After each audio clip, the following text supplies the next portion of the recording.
Hello everyone. तो कैसे आप सब लोग। आज की इस नई वीडियो पे आप सभी का स्वागत है। आज हम लोग पढ़ने वाले हैं कॉस्ट अकाउंटिंग सेमेस्टर 2 का चैप्टर 2 मटेरियल कॉस्ट का पार्ट डी, जिसका नाम है स्टोर लेजर कंट्रोल अकाउंट और एबीसी एनालिसिस। तो चलिए आज का वीडियो हम लोग शुरू करते हैं।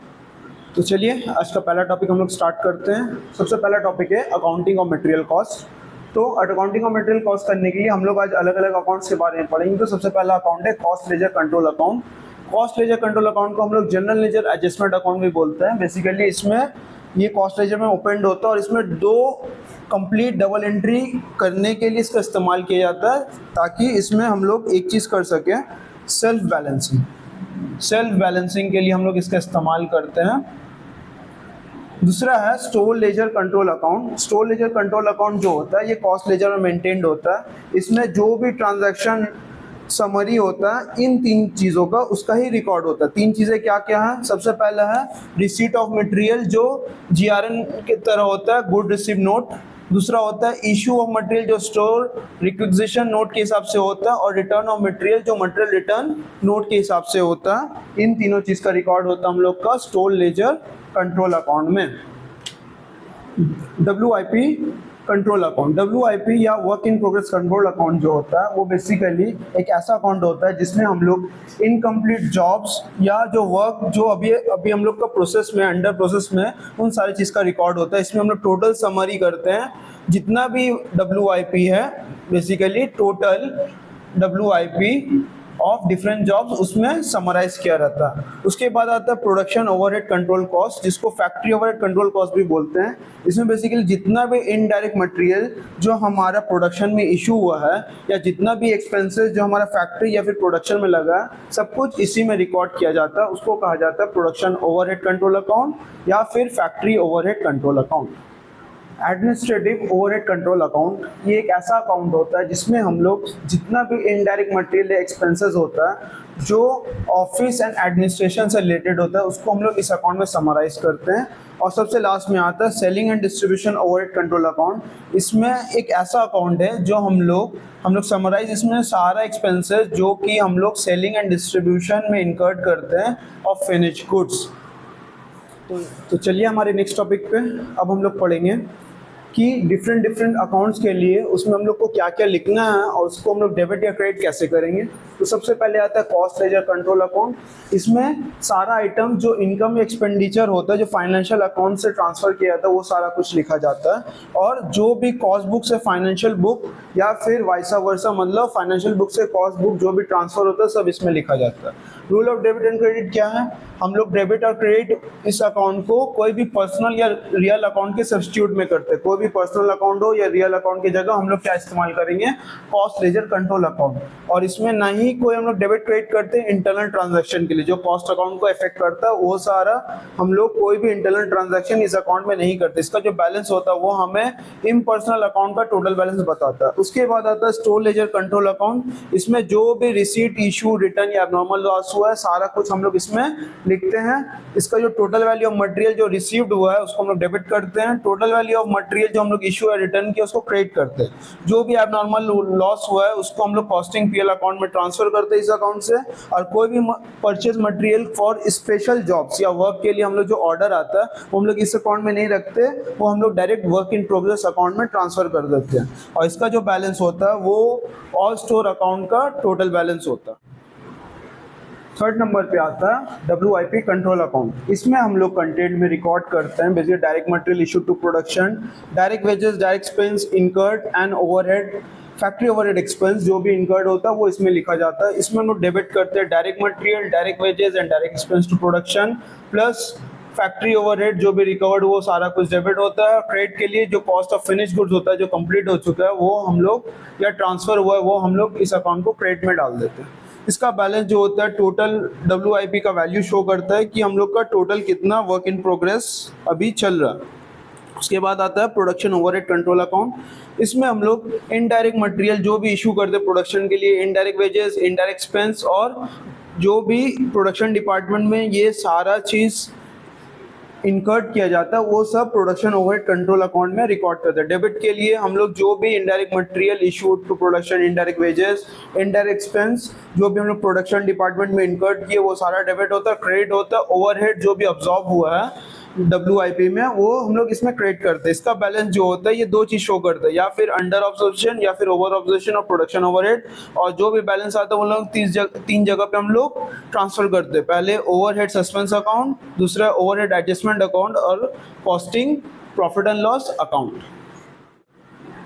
तो चलिए हमारे फिफ्थ में आता है administration and overhead control account में हम लोग इनडायरेक्ट मटेरियल या ऑल द एक्सपेंसेस जो हमारे ऑफिस एंड एडमिनिस्ट्रेशन रिलेटेड होता है वो इसमें हम लोग डालते हैं। जो भी इनडायरेक्ट मटेरियल है जो इशू टू पब्लिक या all office and administrative expense जो इसमें डेबिट किया जाता है, और administrative overhead related to production होता है इस अकाउंट को क्रिएट किया जाता है फिनिश गुड कंट्रोल अकाउंट से। और अगर वो प्रोडक्शन से रिलेटेड हुआ तो फिनिश गुड्स कंट्रोल अकाउंट, अगर वो सेल्स से रिलेटेड हुआ तो cost of goods sold account से हम लोग डेबिट करते हैं। उसके बाद आता है इसका जो बैलेंस होता है जो अंडर अब्जॉर्प्शन या ओवर अब्जॉर्प्शन है वो लोग ओवरहेड सस्पेंस अकाउंट या फिर ओवरहेड एडजस्टमेंट अकाउंट या फिर कॉस्टिंग PL अकाउंट में ट्रांसफर कर देते हैं। सबसे लास्ट में आता है selling and distribution overhead control account. इसमें जितना भी इनडायरेक्ट मटेरियल जो होता है जो लोग selling department expense related to selling and administration of finish goods होता है सब इसमें हम लोग लिखते हैं।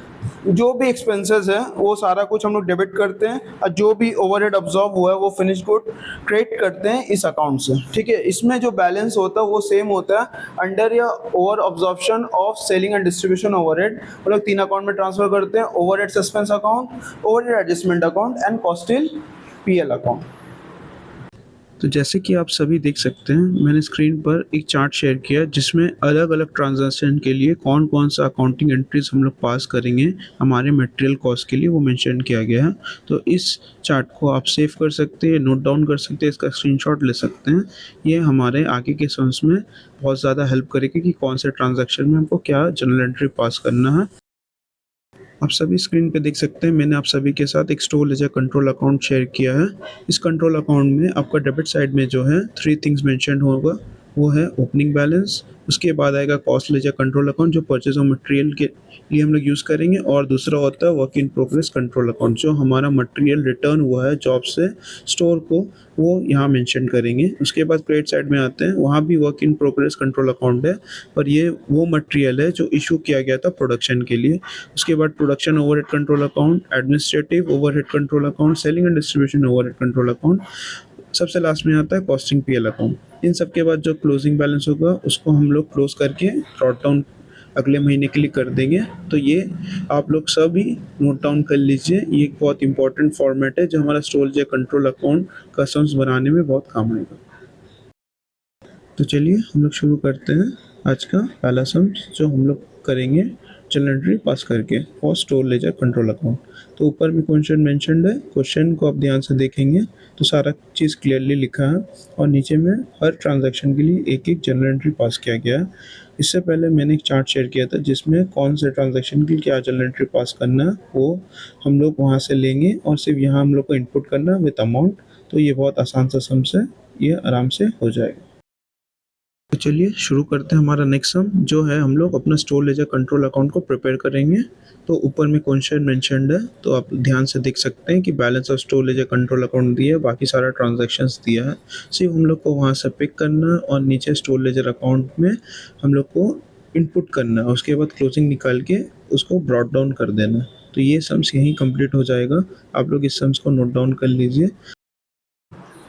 तो चलिए शुरू करते हैं हमारा नेक्स्ट टॉपिक आज का जो है ABC एनालिसिस। ABC एनालिसिस एक टेक्निक होता है जिसका मतलब होता है ऑलवेज बेस्ट चॉइस। तो इस टेक्निक के मदद से हम लोग आइटम्स ऑफ इन्वेंट्री को कंट्रोल करते हैं ग्रुपिंग करके, अलग अलग कैटेगरी में ये लोग को ग्रुप किया जाता है। बेसिकली 3 ग्रुप में डाला जाता है, पहला है ग्रुप या क्लास A, क्लास B या क्लास C। तो क्लास A में जो भी हाई वैल्यू मतलब जिसका जो वैल्यू सबसे ज़्यादा होता है और उसका क्वांटिटी सबसे कम होता है वो इस ग्रुप में आता है। इसका ऑर्डर साइज भी स्मॉल होता है और ये 15 डेज में इसका रिव्यू किया जाता है कि कितना वैल्यू है, क्या एनालिसिस करना पड़ता है। ये बेसिकली इसका सुपरविजन जो होता है टॉप मैनेजमेंट करता है और इसका बाइंग जो होता है सेंट्रलाइज्ड वे में होता है। उसके बाद आता है ग्रुप बी।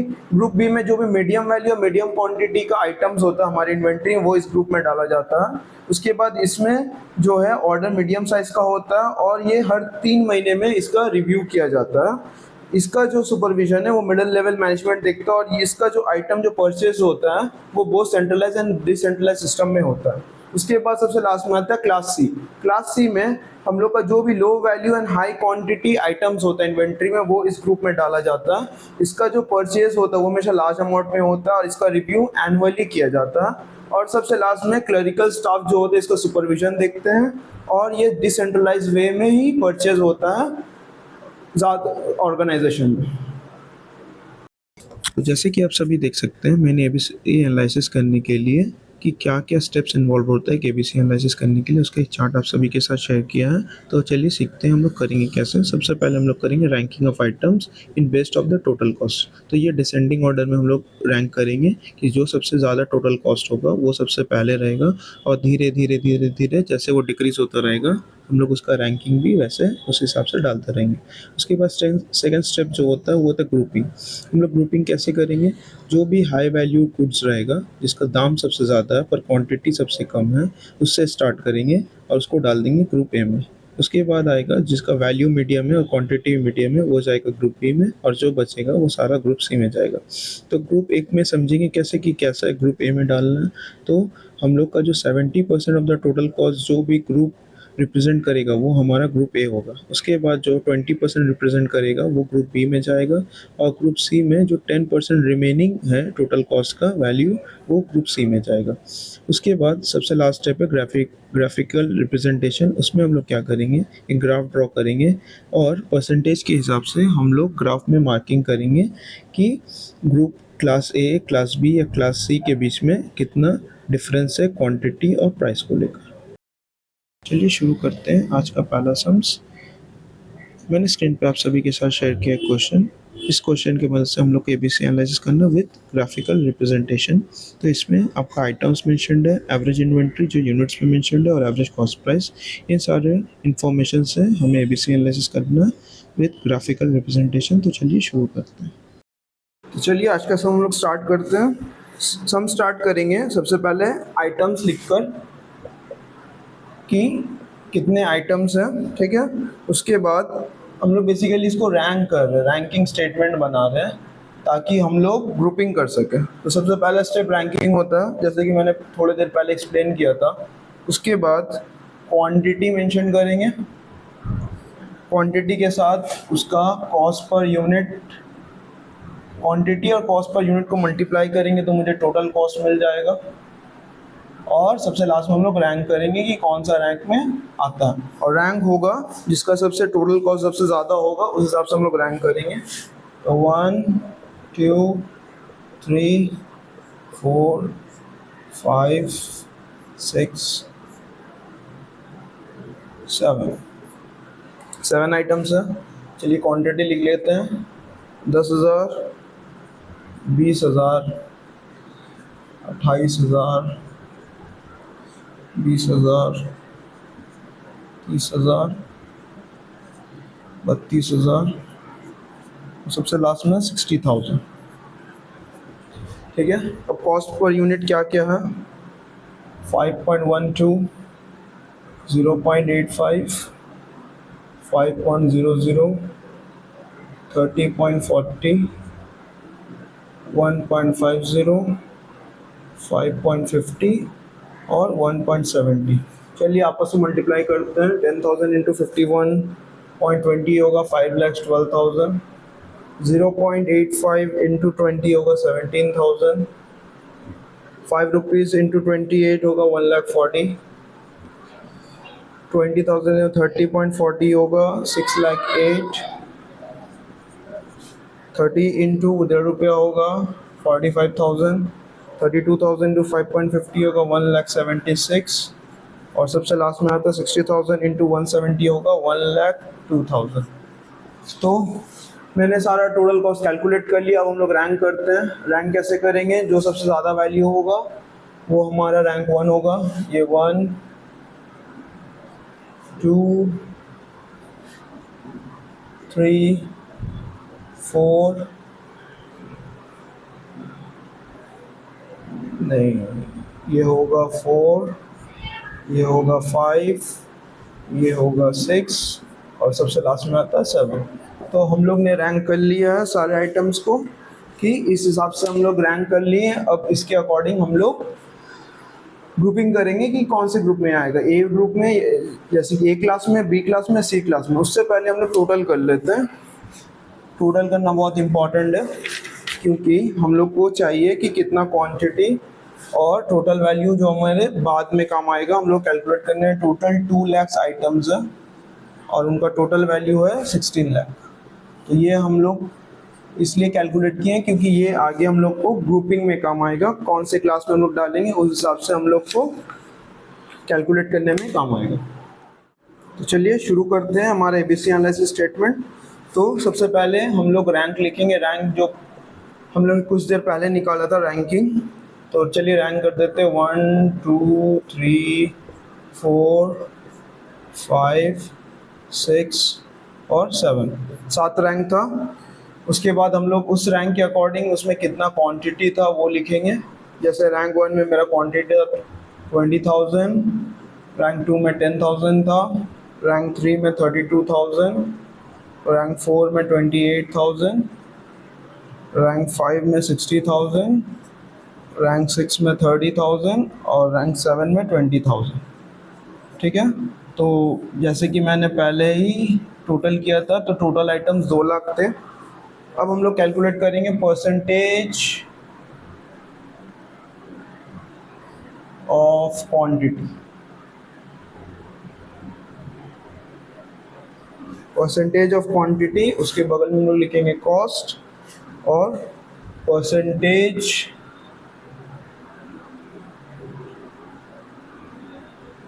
ऑफ कॉस्ट,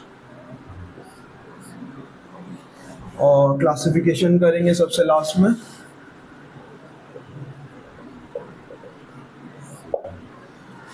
तो सबसे पहले हम लोग कॉस्ट लिख देते हैं तो हम लोग को सम्स बनाना इजी हो जाएगा। 6,08,000 था रैंक 1 का, रैंक 2 का था 512, रैंक 3 का था 176, रैंक 4 का था 140, रैंक 5 का था 12, रैंक 6 का था 45, रैंक 7 का था 17। तो टोटल 16 लैक्स। तो हम लोग परसेंटेज ऑफ क्वांटिटी कैसे कैलकुलेट करेंगे? सिंपल है, जो भी रैंक का क्वांटिटी रहेगा उसको हम लोग टोटल से डिवाइड करेंगे, इंटू 100 करेंगे तो हम लोग को मिल जाएगा। जैसे कि फर्स्ट वाला मैं एग्जांपल दिखा दे रहा हूँ, 2 लाख इन divide by 20,000 divide by 2 lakh into 100 जो होगा 10%। ऐसे आता है। ये सब के लिए हम लोग सेम ही चीज़ करेंगे।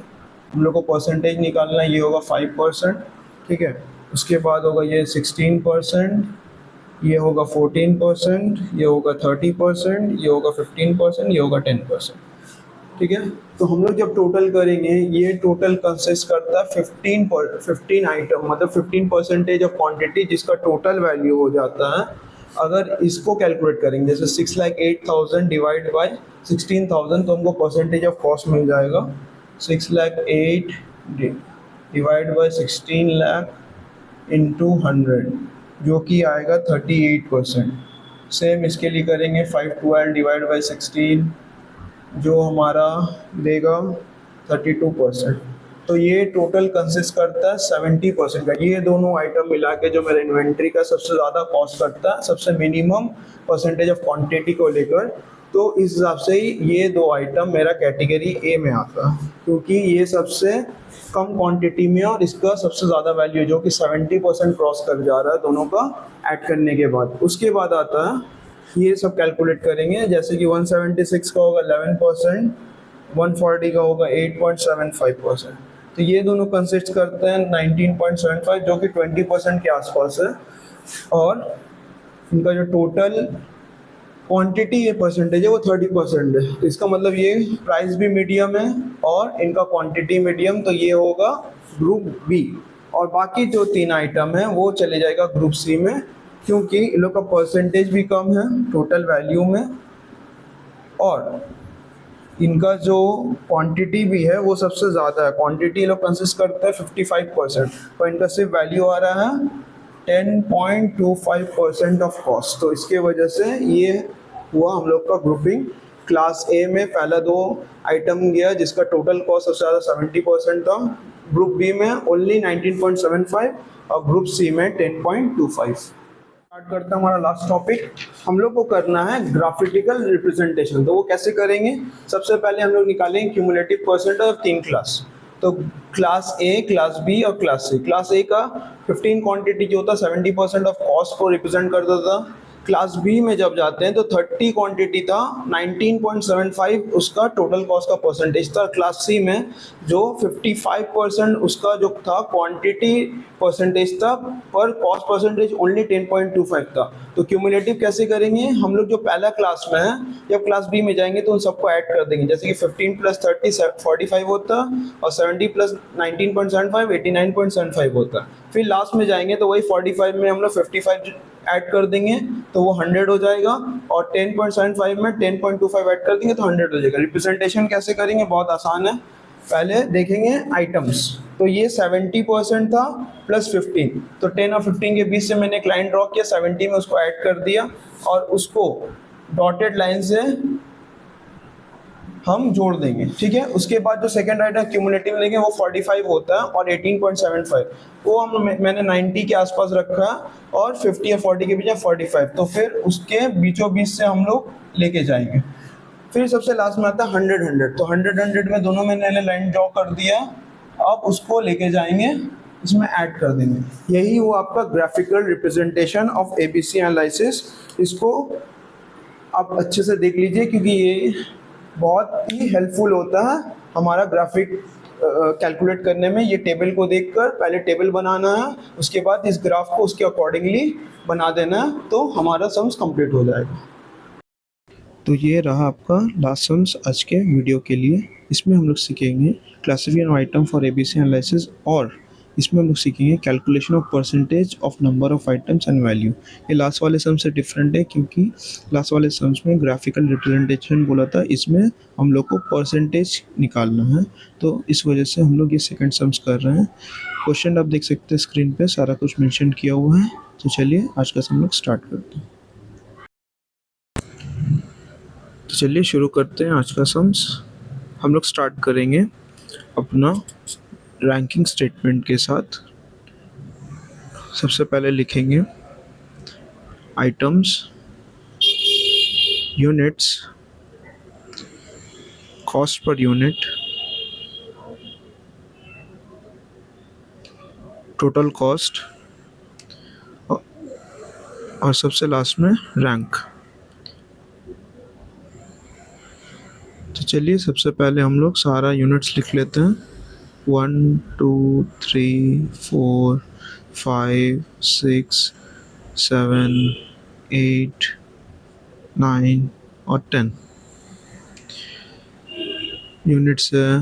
10,000, 500, 10,000, 2,000, 30,000, 6,000, 600, 10,000, 5,000 और सबसे लास्ट में आता है 400।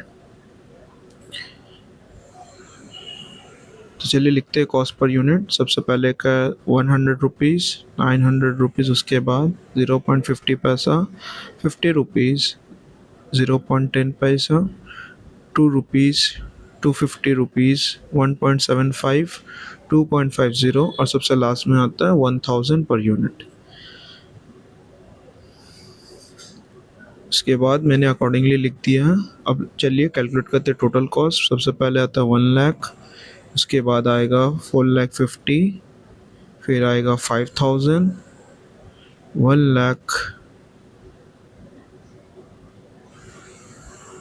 3,000, 12,000, 150, 17,500, 12,500 और सबसे लास्ट में आएगा 4 लाख रुपीज़। तो चलिए रैंकिंग करेंगे अब। तो रैंक में सबसे पहले आएगा मेरा 4,50,000, उसके बाद रैंक 2 में आएगा 4 लाख, रैंक 3 में आएगा हम लोग का 1,50,000। उसके बाद फोर्थ में और फिफ्थ में के लिए हम लोग टाई है, 1,00,000 है। तो जिसका कॉस्ट यूनिट पर ज़्यादा है उसको हम लोग ले रहे हैं एज अ 4, जो कि है पहला वाला 4। उसके बाद 5, 6 में आएगा हमारा 17,500, 7th में आएगा 12,500, 8 में आएगा 12,000, 9 में आएगा 5,000 और सबसे लास्ट में 10th में आएगा 3,000। तो इसी के साथ हमारा सारा रैंकिंग कंप्लीट हो चुका है और आप लोग देख सकते हैं बोर्ड पे मैंने सारा रैंकिंग कर दिया। तो चलिए शुरू करते हैं हमारा नेक्स्ट पार्ट स्टार्ट करेंगे हम लोग एबीसी एनालिसिस के साथ।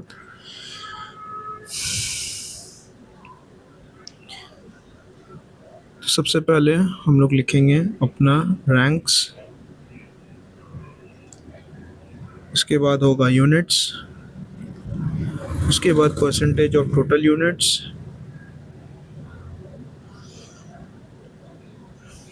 Total cost, percentage of total cost और सबसे लास्ट में आएगा categories.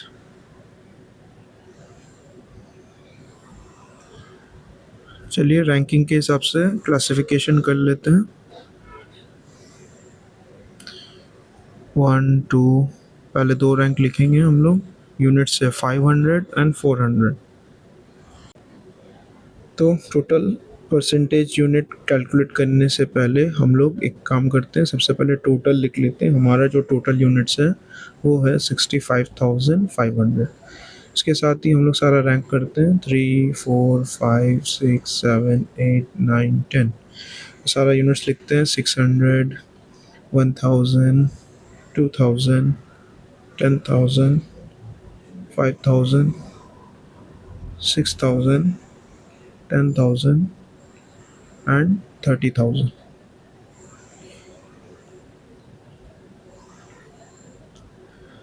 Percentage of total units कैसे कैलकुलेट करेंगे? हम लोग लेंगे 500 यूनिट्स, उसको डिवाइड करेंगे 65,500 से जो कि टोटल है, इन 200 करने के बाद मेरा जो आंसर आएगा वो आएगा 0.76। सेकंड के लिए भी हम लोग सेम करेंगे, 400 डिवाइड बाई 65,500 इन 200 जो हमारे आंसर देगा 0.61। सबके लिए सेम करेंगे, थर्ड का आएगा 0.92, 1.53, 3.05, 15.27, 7.63, 9.16, 15.27 एंड 45.80। उसके बाद आते हैं टोटल कॉस्ट में।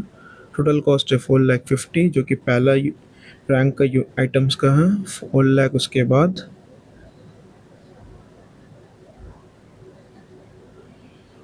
उसके बाद आएगा 1,50,000, 1,00,000 एंड 1,00,000। तो पहला 2 यूनिट का आइटम्स का टोटल होता है 8,50,000 और उसके बाद 17,500, 12,500, 12,000, 5,000 और 3,000। जो टोटल मेरा बनता है वो है 12,50,000 रुपीज़। अब निकालेंगे परसेंटेज ऑफ टोटल कॉस्ट। वो कैसे निकालेंगे? 4,50,000 डिवाइड बाई 12,50,000 इंटू 100 जो कि मेरा आंसर आएगा 36%। उसके बाद सेकंड के लिए भी हम लोग सेम करेंगे, 4,00,000 डिवाइड बाई 12,50,000 इंटू 100 जो कि मेरा आंसर देगा 32%। उसके सब कैसे निकल के 12%, 8%, 8%, 1.4, 1, 0.96, 0.40 और 0.24 जो टोटल मेरा 100 बनाता है परसेंटेज के। उसके बाद हम लोग देख रहे हैं कि पहला 2 आइटम जो है majority of the total cost को बना रहा है, क्योंकि दोनों को ऐड करेंगे तो मेरा अराउंड 68% आ रहा है, इसीलिए ये कैटेगरी ये होगा। उसके बाद जो नेक्स्ट आइटम्स हैं उनका जब हम लोग 3 का टोटल करते हैं तो उनका जो टोटल कॉस्ट है वो भी मीडियम रेंज का बनता है और जो टोटल यूनिट्स है वो भी मीडियम है, तो ये 3 कैटेगरी बी में आएंगे। उसके बाद जो रिमेनिंग आइटम्स हैं तो हम लोग देखेंगे उनका जो परसेंटेज है 1.41, 0.96, 0.40, 0.24 ये टोटल कॉस्ट का एक मिनिमल पार्ट बनाता है और इसमें जो परसेंटेज ऑफ टोटल यूनिट्स है वो भी बहुत ज़्यादा है। तो इसके मदद से हम लोग इसको कैटेगरी सी में डालेंगे और इसी के साथ हमारा जो एबीसी एनालिसिस है वो पूरा होता है। तो हम लोग करते हैं अपना लास्ट पार्ट, जो हम लोग को बनाना है statement of percentage showing different item percentage और percentage of total value of different items. सबसे पहले percentage निकालेंगे, लिखेंगे total units, उसके बाद होगा total value. तो अब स्टार्ट करते कैटेगरीज से, ए बी सी. तो टोटल यूनिट्स मेरा ए कैटेगरी में था, वो था two items in the category. B में था 3 और सी में था 5, तो टोटल बनाता है 10. तो टोटल कैसे निकालेंगे, 2 डिवाइड बाई 10 इंटू 100, जो कि मेरा परसेंटेज बनता है 20%. 3 डिवाइड बाई 10 इंटू 100 जो 30%, और सबसे लास्ट में 5 डिवाइड बाई 10 इंटू 100 जो कि बनाएगा 50%. उसके बाद आते हैं हमारे नेक्स्ट टॉपिक पे, जो कि टोटल वैल्यू का परसेंटेज है. सबसे पहले हम लोग लिखेंगे percentage of total value. Total value था कैटेगरी ए के लिए 8,50,000, बी के लिए था 3,50,000 और सी के लिए था 50,000. तो मैं टोटल बनाता है 12,50,000. उसके बाद परसेंटेज कैलकुलेट करेंगे, 850 डिवाइड बाई 12,50,000 इंटू 100, जो कि 68% होता है. 3,50,000 डिवाइड बाई 12,50,000 इंटू 100 जो बनाता है 28%. और सबसे लास्ट में कैटेगरी सी जो 50,000 डिवाइड बाई 12,50,000 इंटू 100 जो बनता है 4%. तो टोटल मेरा हो गया 100%. इसी के साथ हमारा ये सम्स कंप्लीट होता है. ये सम बाकी सम से ऐसे डिफरेंट है कि पिछले सम में हम लोग को ग्राफिकल रिप्रेजेंटेशन बोला था. इस सम्स में हम लोग को percentage of each item in each class और percentage of total value of each item A B and C calculate करने के लिए कहा गया था. तो इसी के साथ हमारा आज का वीडियो कंप्लीट होता है. उम्मीद कर रहा हूँ आप सबको मेरा ये वीडियो पसंद आया हो.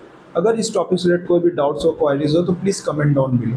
अगर आपको मेरा ये वीडियो पसंद आया हो तो please give a like to it and please share and subscribe to the channel for more video like this, and I will be back with another video. So stay tuned and thank you.